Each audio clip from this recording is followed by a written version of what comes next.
It's a scene. Hello YouTubers! It has been over 6 years since Game of Thrones crashed and burned in spectacular fashion, and we are still trying to make sense of it. How? How could something so good turn so bad so quickly? How? There are tons of videos on YouTube that analyze, theorize, and explain both how the show failed and why the show failed, and by seasoned content creators who are way better than me. So why would I make my own video about this if I'm going to say things that have already been said over and over by more talented people? Short answer, I'm not. I'm here to say things that I haven't heard anybody else say. Now don't get me wrong, when it comes to the hows and whys of it, I agree wholeheartedly with the hows. Yes, characters and plot lines stopped making sense. Yes, plot armor, plot holes galore. The ending was rushed, conclusions were unsatisfying, and the result was hot garbage. But why did this happen? Well, angry fans have mostly found consensus around these reasons. D&D were good at book adaptation, but once they went off book, they were bad writers who made a mess of plot lines, character arcs, and dialogue. They also got tired of the show and wanted to go do Star Wars, so they rushed through the ending full speed without build-up. And finally, they made ridiculous decisions because they wanted to subvert expectations.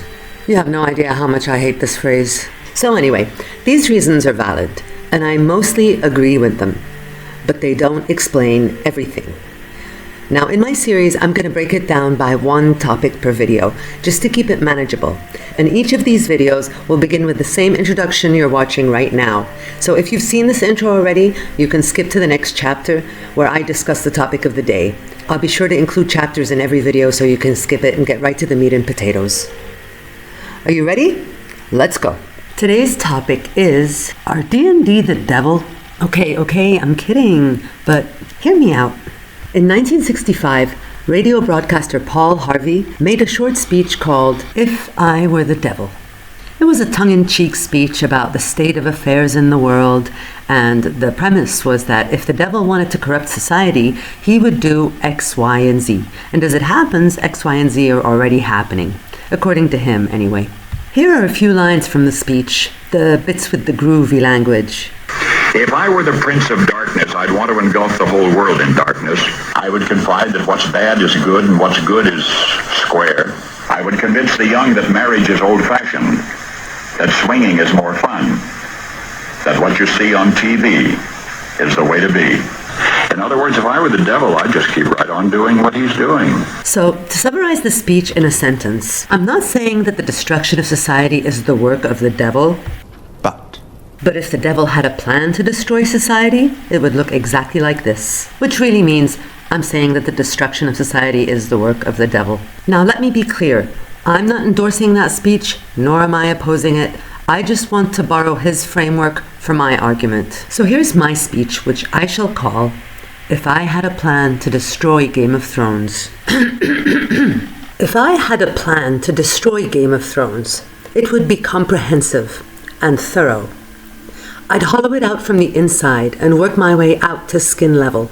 I'd strip it clean of everything you loved about it until it's an empty husk of itself. I'd leave you nothing to cherish in its aftermath. If you loved the rich world I built for you, I would strip it down to a desolate landscape with a touch of post-apocalypse. Society will cease to exist. Cultures and kingdoms, castles and families, temples and institutions, lords and peasants, all will cease to exist or matter. If you loved the Game of Thrones that explored the machinations of power, I would have it that the game no longer has rules and that power no longer abhors a vacuum. I would turn political realism into nonsensical lunacy.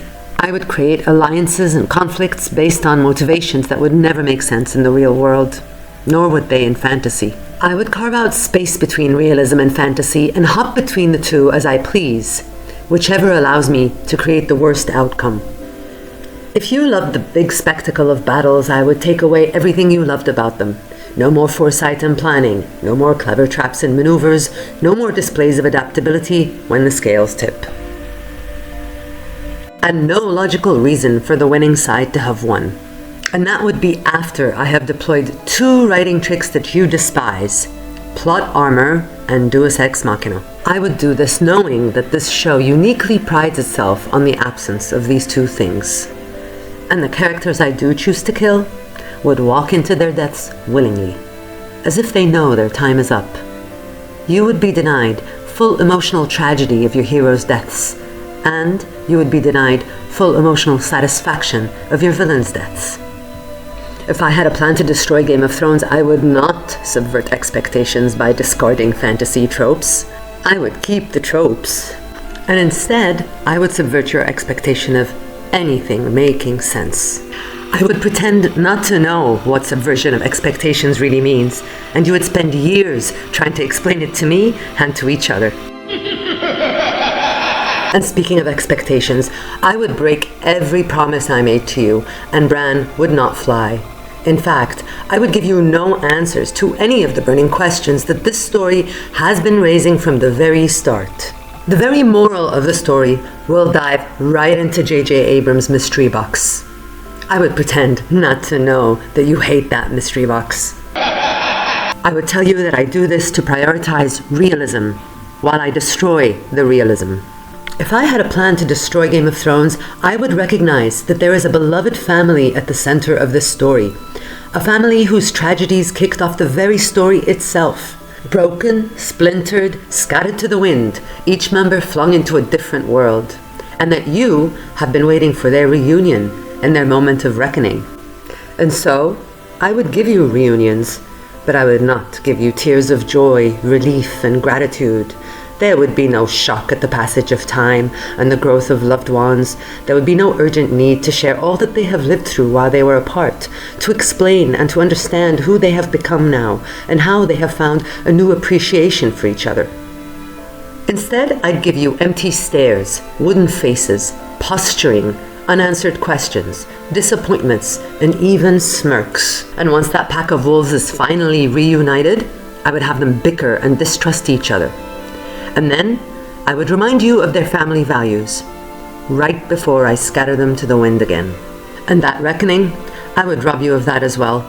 There would be no satisfaction of killing the enemy, looking into their eyes, letting them know they messed with the wrong family. Instead, the final enemy will die by falling rocks in the arms of the man she loves, in private. I wouldn't limit myself. All the reunions would be dull, vacant, emotionless. Unless the emotion is more sadness, of course. If I had a plan to destroy Game of Thrones, I would obliterate every character. I would boil each one down to one defining trait, and then I would kill that trait. And just to be certain that your favorite character is beyond redemption, I might butcher some secondary traits along the way. And whenever there's a choice to make, they would make the most disheartening and illogical choices every time. If I had a plan to destroy Game of Thrones, I would write an ending for the story that nobody could ever have imagined, and call that subversion of expectations. When in truth it was so obviously dumb and full of plot holes, even the actors thought it might be a joke. I would tell you that the ending I gave you was bittersweet, that if you didn't like it, you're not a sophisticated viewer. But I wouldn't give you bittersweet. I'd give you bland and tasteless, with a hint of sour and an aftertaste of shit. You'll spend years trying to get the taste of that shit out of your collective mouths. And after I've hollowed out the show's core, I would defile the skin it inhabits. I would sap away its color and turn it into a sallow gray. Lush settings and beautiful designs give way to cold stone. No more sunshine and sheer curtains swaying in the wind. No more rose gardens, beautiful architecture, displays of royal wealth.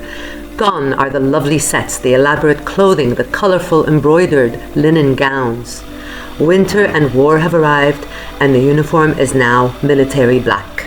If I had a plan to destroy Game of Thrones, I would have everything become darker. I would shroud the story in nihilism and meaninglessness. I would take every opportunity to demoralize you. I would even spend money to taunt you with moments of tenderness, only to snatch them away. And in so doing, I would give you a story with facts that evoke little emotion and no meaning. And the last line of dialogue you would hear would be a joke, with no punchline. I once brought a jackass and a honeycomb into a brothel. The magical mysteries would be incomprehensible and pointless. The politics would be incomprehensible and pointless. The wheel that was supposed to break would still be running, albeit patched up and more wobbly than ever. The ones who put it together would be unidentifiable, ineligible, and apathetic. The throne everyone coveted would be melted to the ground. The royal palace would be burned to ashes. The city over which it presides would be blown to kingdom come. The 7 kingdoms would be whittled down to 6. The council that runs it would be woefully unqualified. And the king who reigns over all would be Bran, the broken. In other words, if I wanted to ruin Game of Thrones, I would do everything that the writers have done. Now, I'm not saying that the D&D had a plan to destroy Game of Thrones. But if they did, it would look exactly like this. Okay, I'm saying that D&D had a plan to destroy Game of Thrones. It was not a mistake. There were reasons, and if you keep watching my series on this topic, I will dedicate a video to what these reasons might be. But for now, I'm just pushing my point, which is there was intention.